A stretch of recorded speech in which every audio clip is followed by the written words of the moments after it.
The National Electrical Code, or NEC, does not prohibit 220-volt outlets in single or double-family dwellings. There is a common misconception that higher voltage outlets are restricted in residential settings, but this is not the case.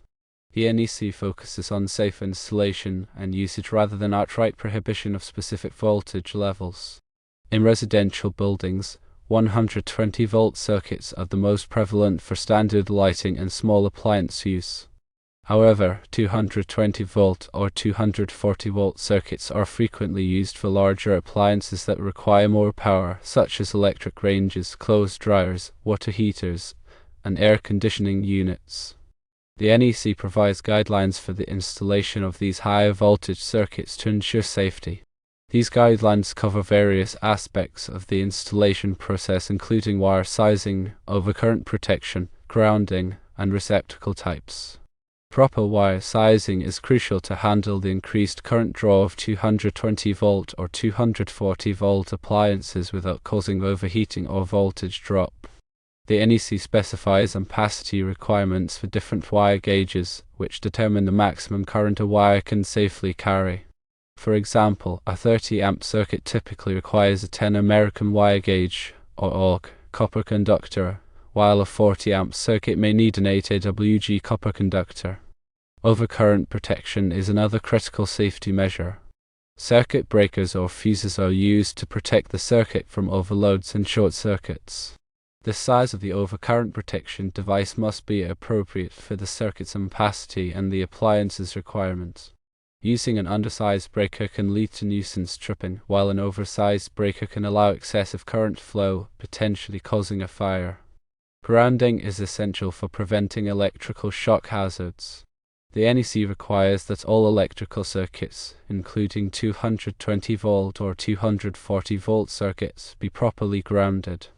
Grounding provides a low impedance path for fault currents to flow back to the source, tripping the circuit breaker or fuse and energizing the circuit.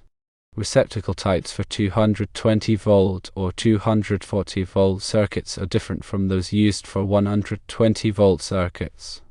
The NEC specifies different NEC configurations for various voltage and amperage ratings. These configurations ensure that appliances are plugged into the correct voltage and amperage circuits, preventing damage to the appliance or the electrical system. For example, an NEC 6.20 receptacle is commonly used for 240-volt 20-amp circuits, while a NEC 14.30 receptacle is used for 240-volt 30-amp circuits, often found with electric dryers. When installing a 220-volt or 240-volt outlet, it is important to follow all applicable NEC guidelines and local electrical codes. This includes obtaining the necessary permits, using qualified electricians, and ensuring that all work is inspected by a certified electrical inspector. Ignoring these requirements can lead to unsafe installations that could result in electrical shock, fire, or other hazards. It is important to consult the most recent edition of the NEC for the latest requirements and updates. Electrical codes are regularly revised to reflect advancements in technology and to address emerging safety concerns. Local jurisdictions may also have their own electrical codes that are more stringent than the NEC. Therefore, it is crucial to be aware of and comply with all applicable codes.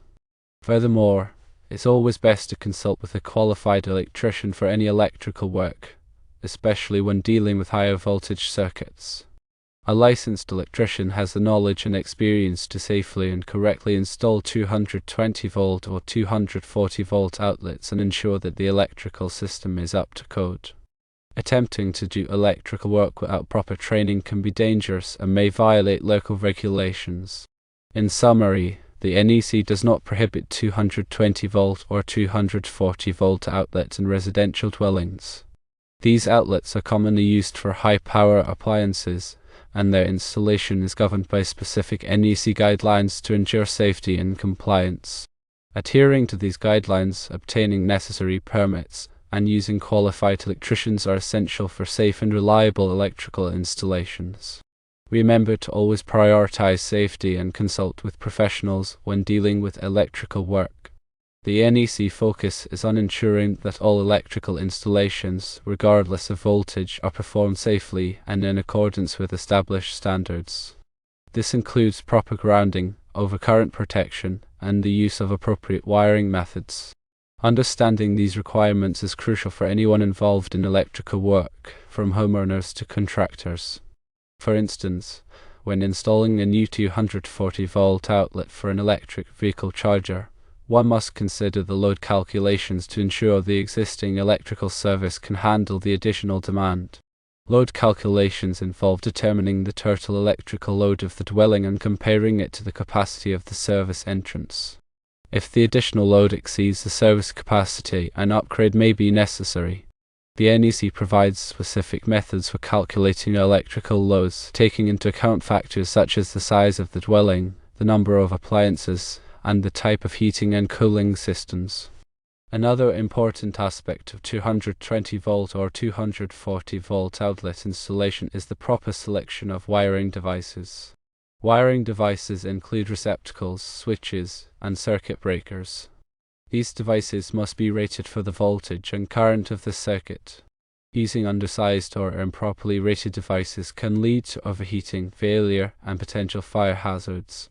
The NEC specifies the testing and listing requirements for wiring devices, ensuring they meet industry standards for safety and performance.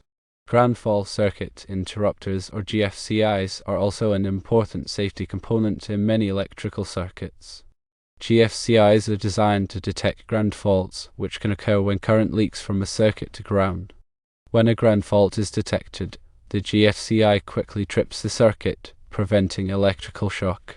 The NEC requires GFCIs in certain locations, such as bathrooms, kitchens, and outdoor areas, where the risk of electrical shock is higher.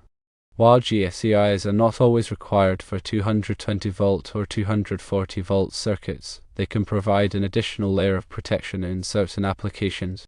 Surge protection is another consideration for electrical systems. Surges are transient voltage spikes that can damage electronic equipment. Surges can be caused by lightning strikes, utility switching, or internal events within the electrical system. Surge protective devices, or SPDs, are designed to protect against surges by diverting excess voltage to ground.